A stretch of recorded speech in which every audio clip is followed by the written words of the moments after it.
The movie begins with a young ballerina dancing on stage. We see a lady outside somewhere. A car arrives for her and she gets inside of it. Since she is equipped with a gun, we know she is getting ready for something sinister. The lady opens a box of syringes in the back seat. In another vehicle, a different lady tells her crew the cameras to a certain house are down. A man gets on top of a roof with a sniper rifle. In the meantime, the young girl continues to practice on stage with no audience. When she is done, she walks to a car. Our attention is brought to a tracking device on it. Due to this, one of the members in the lady's vehicle shows the driver that the ballerina is moving. Thus, they all put on their masks for what they are about to do. Soon the crew arrives at a house and enters through a gate. Their professional hacker gets it open. After the trio gets inside the house, the hacker informs her crew the ballerina is arriving. The first lady we saw, the main character, says no one told her it was going to be a kid. Her teammate replies if she wants to leave, she can. Of course, she doesn't leave. Once the girl enters her home, she goes straight to her bed. Suddenly, one of the intruders tries to take her, but she stabs him with a pencil. Alas, the poor girl does not stand a chance going up against 3 adults trained to partake in such matters. She gets injected with a syringe, which puts her to sleep. The hacker informs them another car is coming and it could be the girl's father. The sniper on the roof sees the man. Learning this, the intruders leave the house with the girl in a bag.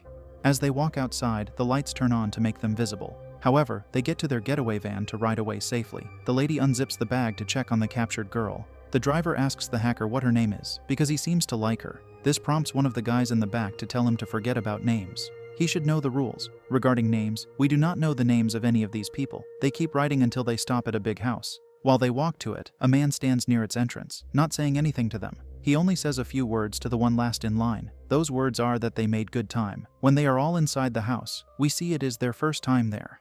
The man who seems to be the boss tells them his name is Lambert, and they all came highly recommended. He says the rules are that they have no real names and no backstories. It is a 24-hour job, but the hard part is already over. What's left is for them to babysit. Lambert says the sole person who sees the kidnapped girl is the main character. She is curious to know who the girl is, and Lambert says she doesn't need to know her name, but the lady wants to know whose child she is. Her father is a very wealthy man, says Lambert, yet he is about to become $50 million poorer. The boss is worried about being tracked, so he collects everyone's cell phone. The main lady looks at her phone before she gives it away. On its lock screen, she is either with her son or her much younger brother. One of the crew members asks him why they can't use their real names. The member who seems to have the most experience answers that if one gets caught, it prevents them from telling on the others. Thus, Lambert assigns fake names to each member. He says he will see them in 24 hours and leaves. Later, the team is relaxing in the house's bar. The man whose assigned name is Peter asks his co-workers who they think the kidnapped girl's father is.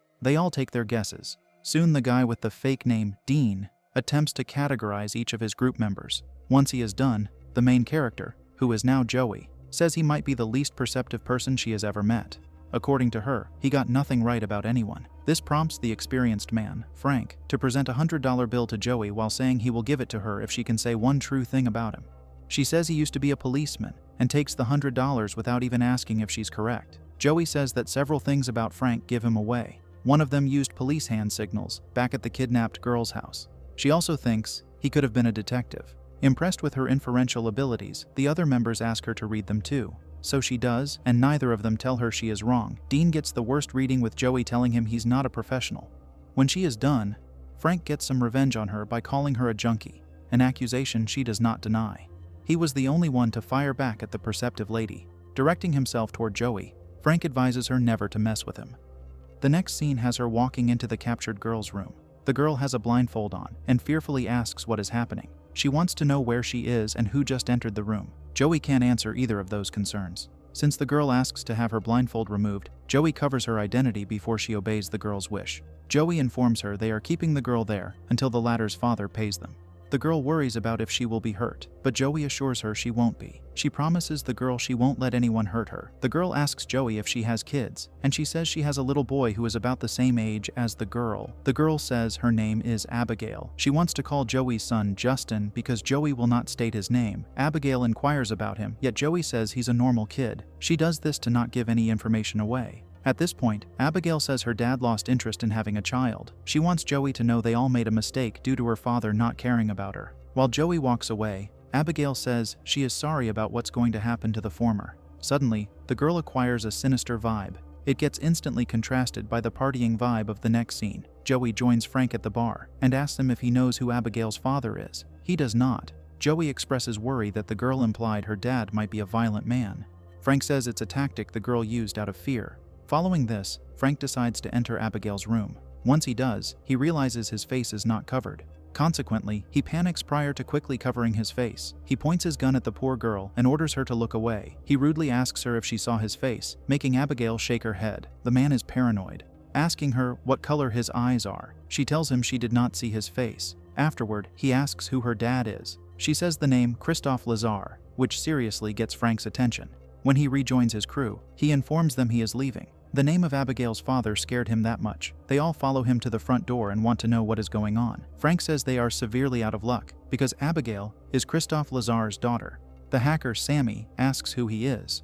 Although Dean says he's an urban legend, Frank says he's very real. Joey knows who the man is too, for she wonders if Lambert is insane for putting them in such deep trouble, including himself. She proposes that they leave the building. They should leave food for Abigail and leave. Joey says the girl did not see their faces, but Frank is upset that she has seen him.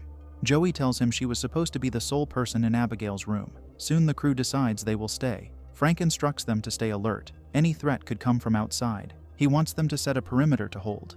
Later, Joey walks into a big, luxurious room. As she keeps walking, the sniper meets her. His assigned name is Rickles. He tells her he doesn't trust anyone else in there, so he thinks they both should watch out for each other. She replies she was thinking the same thing. Elsewhere, Sammy turns on a television. She sits in bed to watch it, and someone scares her by igniting a lighter from behind. It happens to be Dean, playing a joke on the hacker. She does not respond kindly to it by yelling for him to get out. After he leaves the room, he draws on the sleeping Peter's face, showing how unprofessional he truly is. He explores the house with his lighter. He finds a painting on the wall of a little girl. Its presence is currently a mystery. In another area, he opens a big refrigerator and hears a door creak open behind him. It prompts him to call out to whoever might be there. Upon entering the room, he gets scared by a mouse. He decides to get out, but he falls on the stairs. Something or someone starts to pull him away and he screams. We don't see who or what is pulling him. Sammy thought she heard something, therefore she searches for Dean. She walks into the room where Dean vanished before she quickly leaves. She gets scared seeing Dean sitting at the table in the room she was recently in. Touching him from behind, she gets a terrifying surprise in the form of his head falling off into her hands. Needless to say, she screams in fear. In a short time, the entire crew is there to see the horror. Frank says it looks like a wild animal ripped Dean apart. Rickles says he heard 3 of Christophe's top guys got arrested a few years ago. Prior to their trial, they were held up on the top floor of a hotel. The next morning, the FBI went into the room to see they were ripped apart. Rickles wants to know how it was done, because there was no way into that hotel room, except through the front door. He calls the powerful assassin, Valdez. Sammy cannot believe such a story, and Joey says they should check on Abigail. So the crew now alertly goes near her room. Frank opens the door to see the girl is still in there. Rickles says Abigail's presence does not mean Valdez isn't there. He says he is out. They follow him to the front door, but a gate blocks the exit. Shaking it does not help. When Peter slams into it, the gate still stands. Soon they all witness the windows of the house getting covered by some locking system. This makes Rickles rush upstairs and Joey runs into Abigail's room. She asks the girl if anyone besides her or Frank has been in there. Abigail says no one else has. She is worried that Frank will hurt her. She tells Joey that Frank told her he works for her father. She also says he said his name is Valdez. Rickles tells Joey his sniper rifle was stolen. She informs him about what Abigail told her. What confuses him is if Frank is working for Christophe, why would he kidnap his daughter? Joey guesses he might be planning a power plan with Lambert. However, something doesn't add up to her. They discuss their plan regarding how to deal with this situation. As they go their separate ways, Joey notices something is wrong with Rickles. She slowly approaches him and sees he looks severely injured. Somehow he has acquired this wound in a very short time. Once he falls lifelessly, Joey becomes alert. She goes to Frank, pointing her gun at him while asking why he brought them all there to take their lives.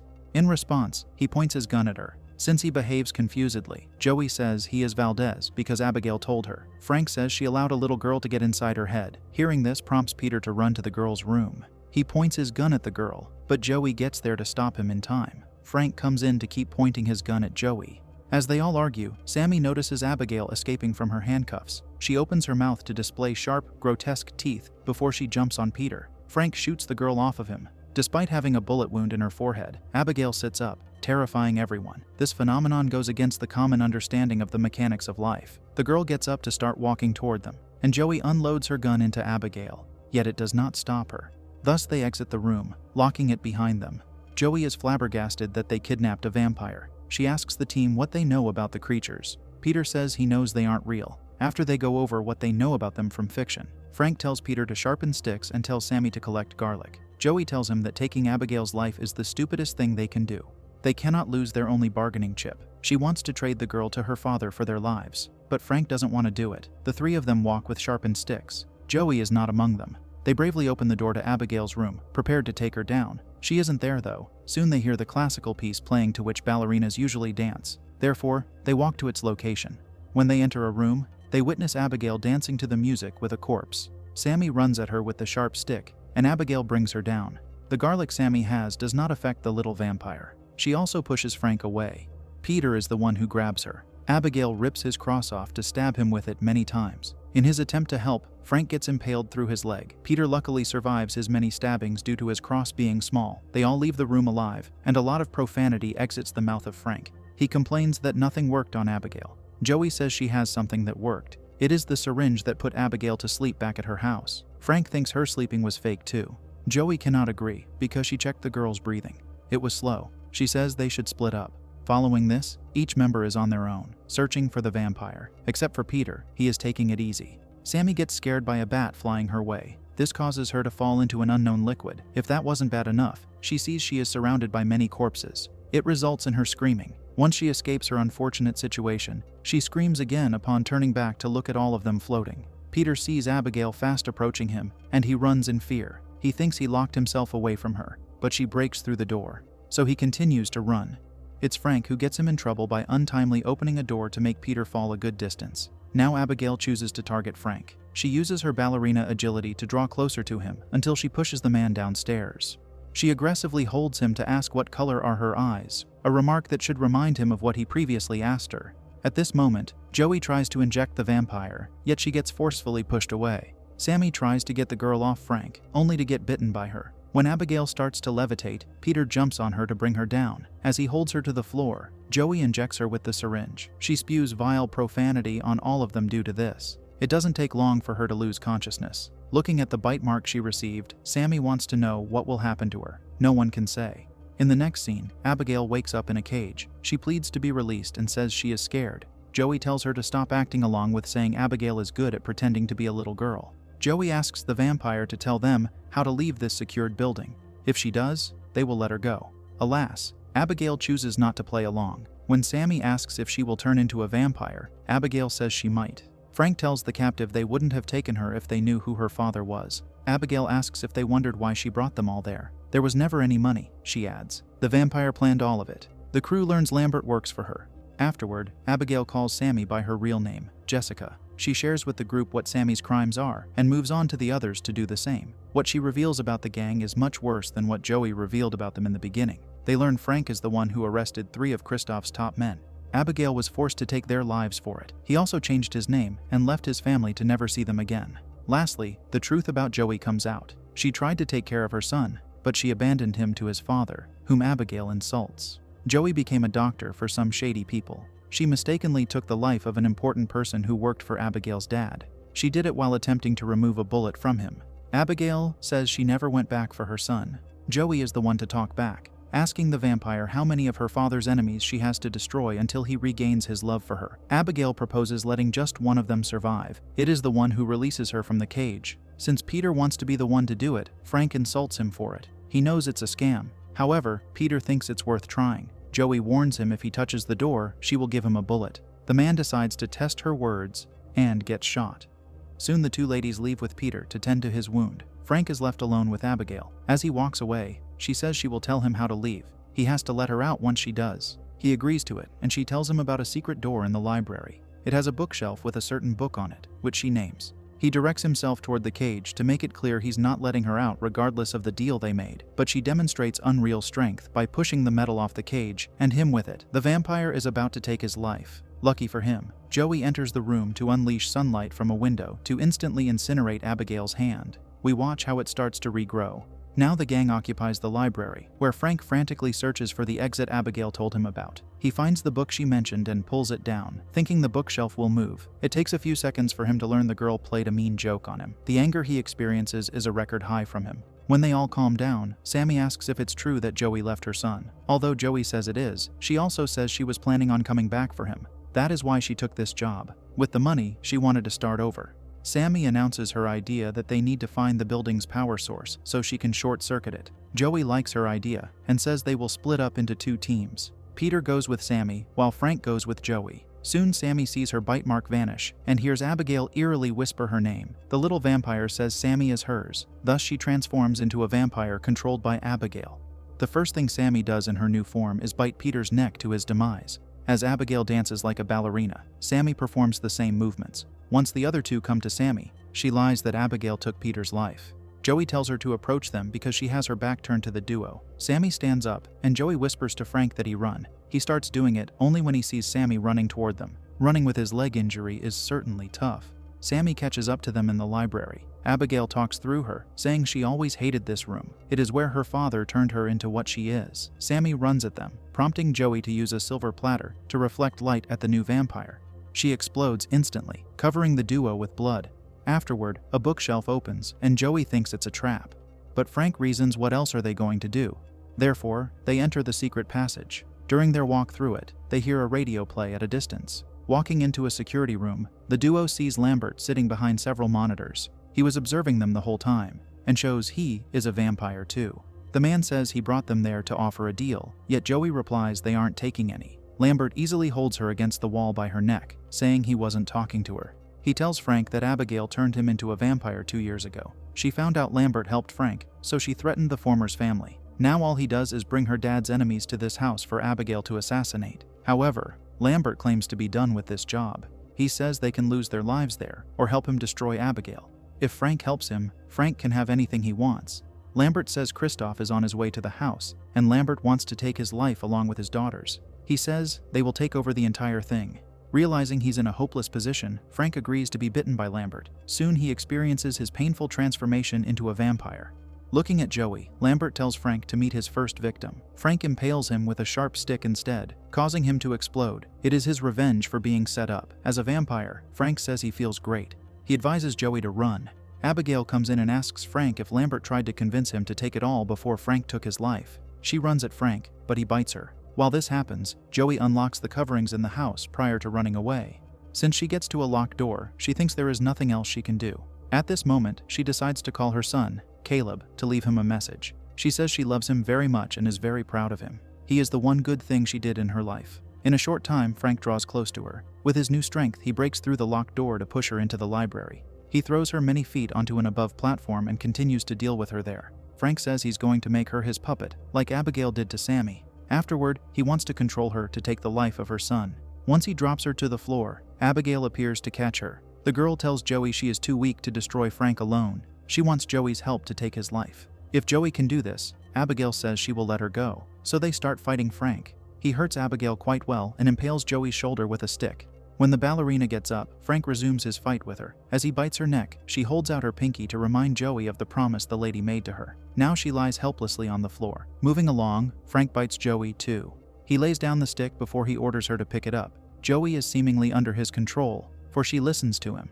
She also stands upon being ordered to. His third command is for her to take Abigail's life. But Joey proves she's not under his control by attempting to attack him. Alas, Frank is quick to react and throws her a respectable distance. This allows Abigail to jump on him from behind. She tells him he thought he could just turn Joey into his puppet. While she's trying to drive the stick into him, she wants him to understand that one has to be a vampire for a long time to learn how to do such an impressive trick. Soon Joey helps the girl impale the fledgling vampire, and he explodes. His blood is everywhere for the 2 survivors to lie in. Abigail thanks Joey for her help because the girl could not have done it alone. She assures Joey that she will not be a vampire since Frank has perished. Once Joey starts to walk away, Abigail says she hopes Joey gets Justin back. Joey says her son's name is Caleb, which the girl actually knows. Abigail advises her to simply show up to her son. Someone comes behind Joey and touches her shoulder, making her fall. It is none other than Abigail's father, Christoph Lazar, who is a vampire like his daughter. He intimidates Joey, but Abigail tells him not to. She says Joey saved her life, and she was there when he wasn't. Christoph inspects Joey, saying he is there now. He kisses the lady's hand prior to saying he thinks she should leave due to it being close to dinner time. Thus Joey leaves as the sole survivor of her original crew. She gets inside the van to drive away.